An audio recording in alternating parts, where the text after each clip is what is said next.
শেখ হাসিনা, কামাল মামুনের মামলার রায় ঘোষণা করবেন ট্রাইব্যুনাল। শেখ হাসিনা যে অন্যায় অত্যাচার করেছে তার জন্য তাকে একবার না 1000বারও যদি মৃত্যুদণ্ড দেওয়া হয় সেটি শেখ হাসিনার যে অন্যায় অত্যাচার আছে তার জন্য কম হয়ে যায়।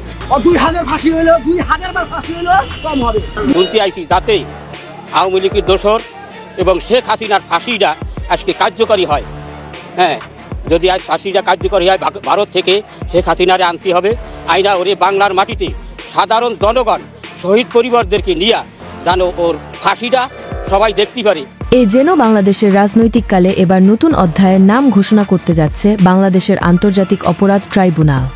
24শে জুলাই আন্দোলনের পর পালিয়ে যাওয়া ক্ষমতাচ্যুত শেখ হাসিনার এবার প্রকাশ্যে ফাঁসি চেয়েছেন দেশের শহীদ ছাত্রদের পরিবার।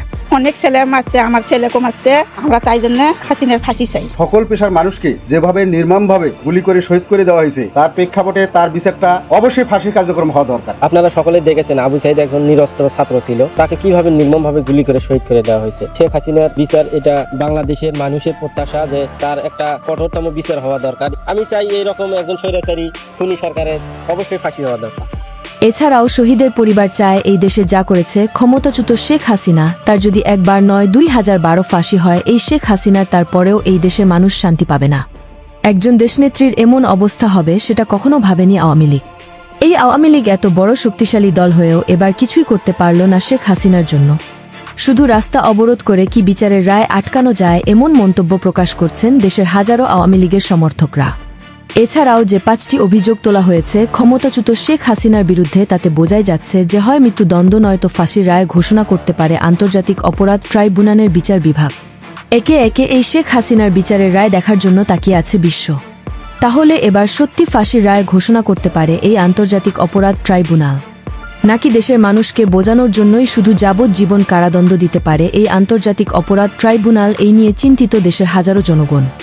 কেউ বলছে এই রায় শেখ হাসিনার ঠিক হবে না, তিনি কোনো দোষ করেননি, তাকে পরিকল্পিতভাবে ফাঁসানো হয়েছে। আবার অনেকেই বলছে শেখ হাসিনার রায় ফাঁসি রায় কার্যকর করলে দেশের মানুষ খুশি হবে।